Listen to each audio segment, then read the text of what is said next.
cut her own back. Hello everybody out there. Welcome back. It's riding again. Come with me to Austria this time. I'm going to take you along a section of the Tauern Cycle Route, basically from Krimml to Salzburg. Off to new horizons. In the previous episodes we have seen the section from Krimml to Kaprun, took a side trip to Maria Alm and continued via Sankt Johann to Golling. Today is my last cycling day during this trip and I'm going to take you up to Salzburg. Taking time to explore, as there is always more. Mountains, rivers, lakes. Yesterday I rode from here in Sankt Johann to Golling and, for a section starting in Werfen, the bike route led me onto a very busy road which I do not want to repeat. Anyways, my starting point of today's cycle is Golling. Let's go there by train.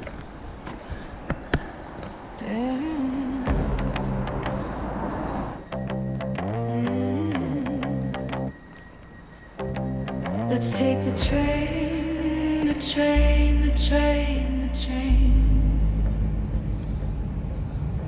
From Sankt Johann to Golling. Let's take the train, the train, the train, the train, and not suffer the pain of riding along the busy road.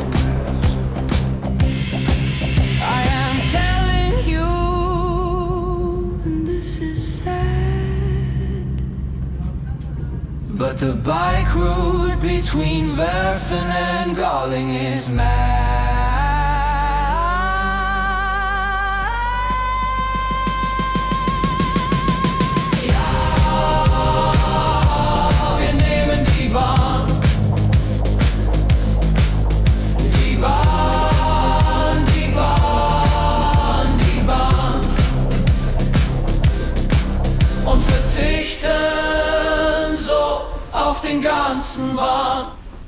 Having come by train was a good idea, and cycling here should be less problematic now.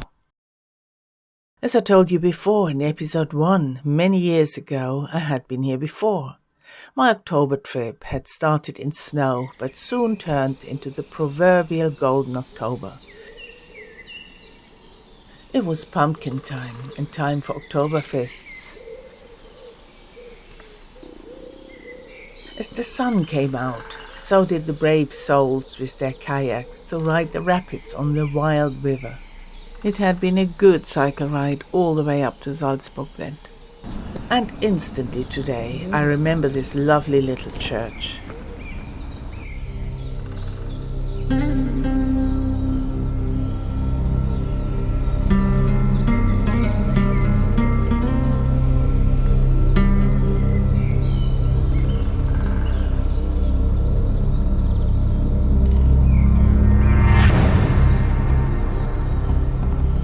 Near here, somewhere in those mountains over there is another waterfall which I'd like to see, the Waterfall of Golling.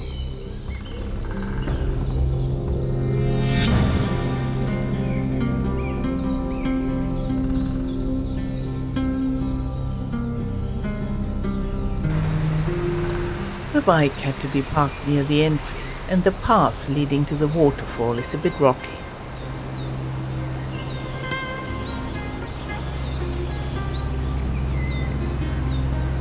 The little Schwarzbach, as this river is called, is, as you can see, quite powerful.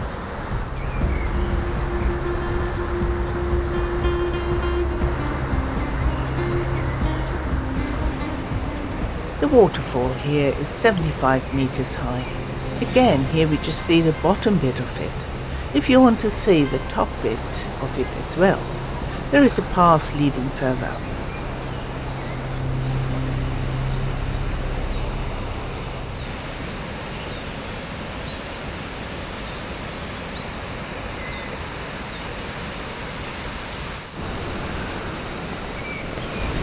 Pretty impressive waterfall.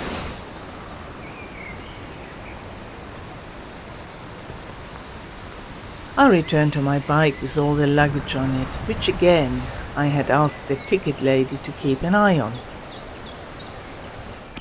The weather has changed. It's totally overclouded now, and I'm not sure if I will be able to stay dry today. Look up front.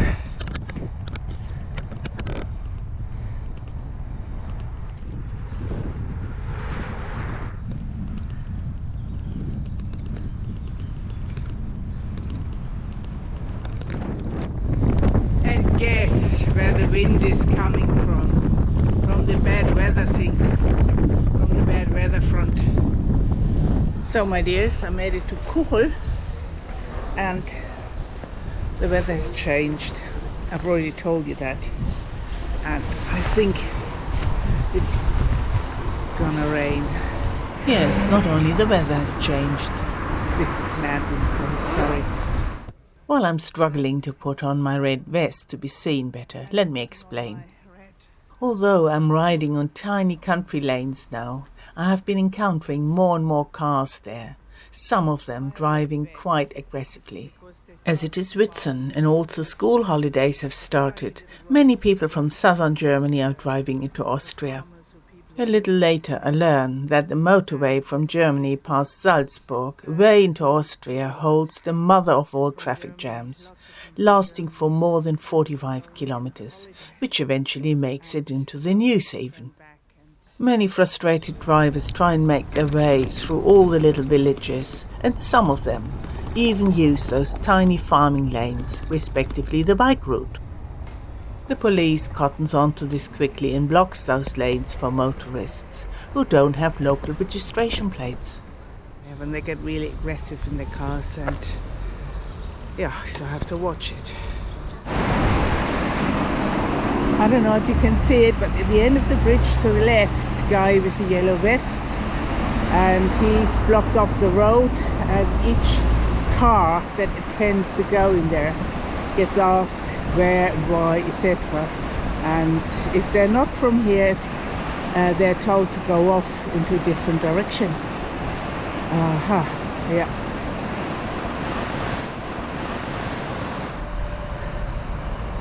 And that's the reason.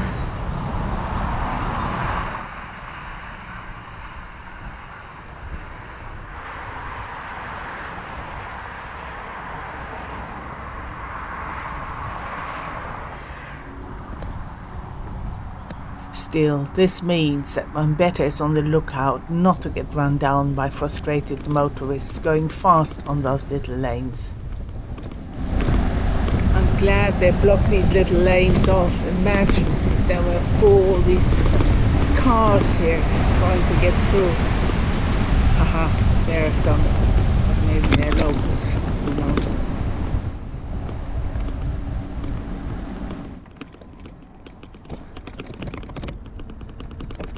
The landscape around here is pretty, although due to the weather today it looks a bit dull.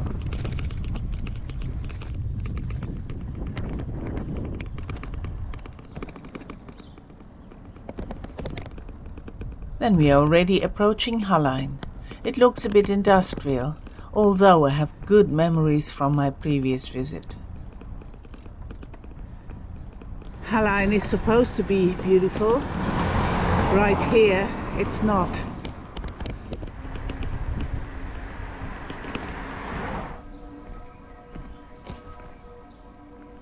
I don't just remember it for its tasty Apfelstrudel, but also for its narrow lanes and old town and many of these lovely old-fashioned shop adverts.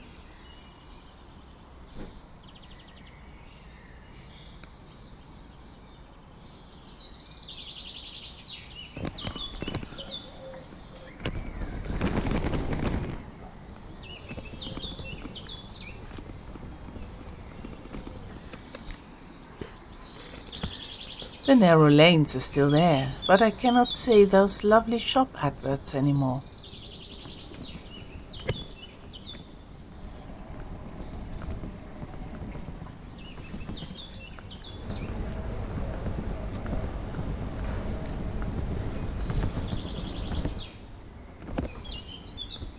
Leaving the town, I first get routed to a busy road full of cars, then back to the other side of the river. An unnecessary detour, just because I once again followed those bloody Eurovelo signs. Crazy routing here. Over the river, along the street, over the river, back, I don't know. Traffic jam up there. It's all good fun. Over there is Hallein. Yes, that's Old Town where I've just been, and I wonder why I couldn't have just stayed on that side of the river. Well, that's why. Indeed, Eurovelo 7, Eurovelo, you know. And look, 700 meters downtown. I don't get it. So if you come from the opposite direction, the Eurovelo signposting is clear. Don't get me wrong, I'm glad someone sees to organize this cycle route, but sometimes the routing just puzzles me. Look, up front, they have blocked this lane too, so the motorists don't get any ideas of using the cycle route to avoid the traffic jams.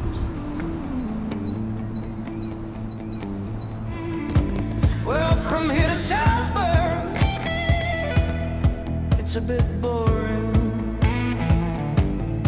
There is nothing spectacular to see.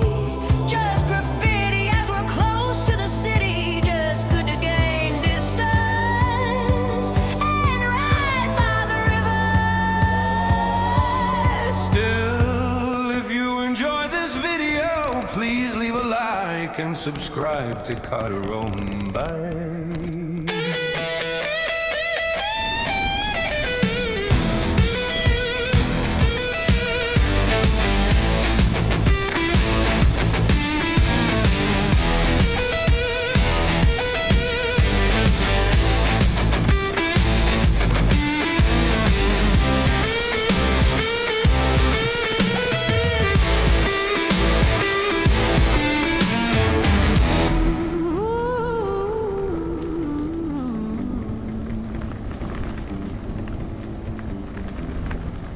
No, my dears, this is not a roadside striptease.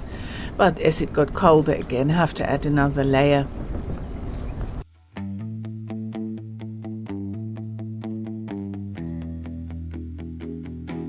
And it is definitely time to say goodbye to the lovely landscape.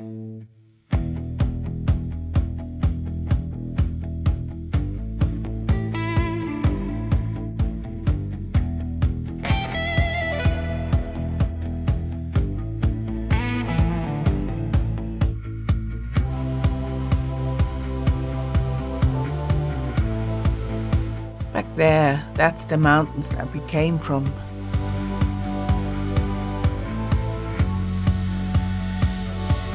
And that's where we're heading.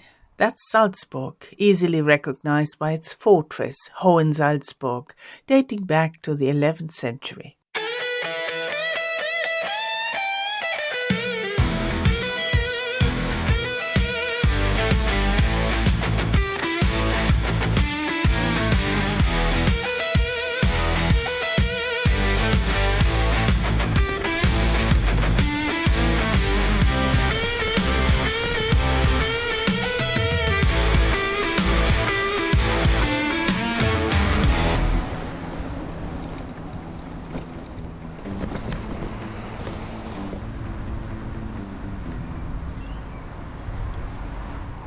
The bike route follows the river for a bit longer and then we ride right into the busy town centre. Again, filming here is rather difficult as there is always someone getting into the picture. But here are a few images of this busy place.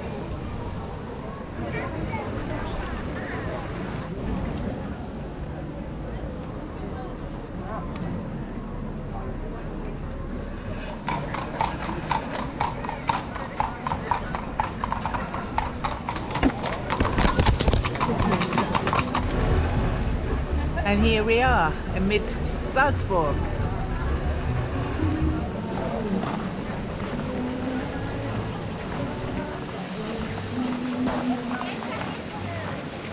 cyclists, races, horses.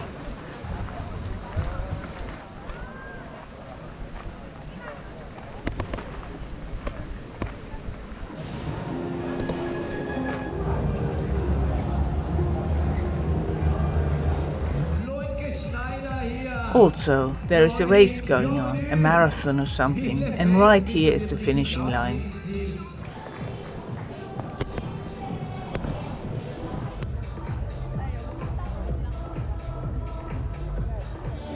In the same square, from where we have a good view onto the fortress Tauern Salzburg, we also find the statue Sfera by Stefan Balkenhol. During my Camino de Santiago, I had already met his brother in the Cathedral of Burgos.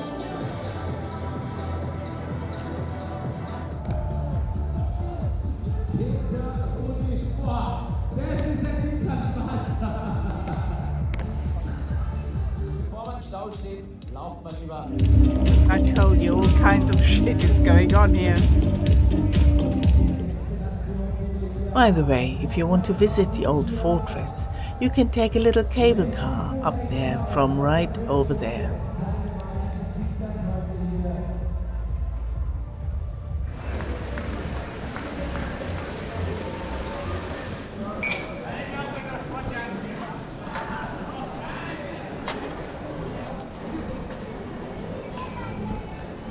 As you might have noticed, most of those lovely old-fashioned shop adverts, which I had photographed during my previous trip, all seem to have been modernized to advertise today's shops.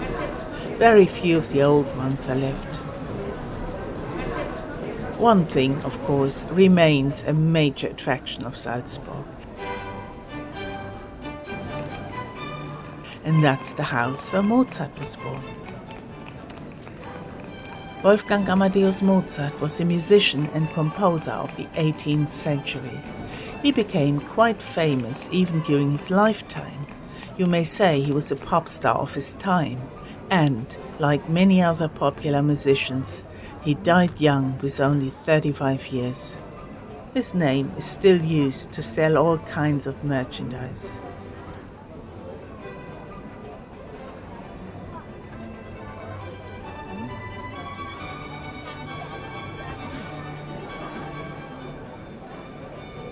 But there are also a few other shops of interest. Here, for example, you can buy cuckoo clocks.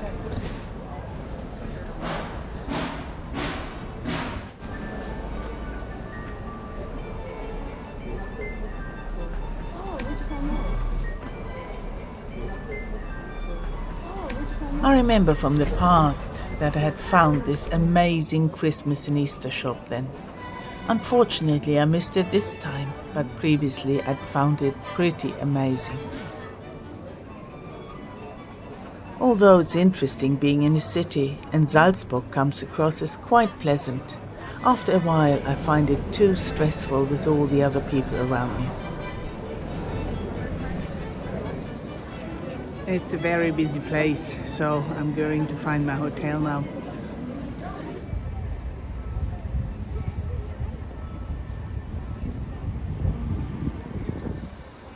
Crossing the river Salzach one last time and one last look back at this charming and buzzing city.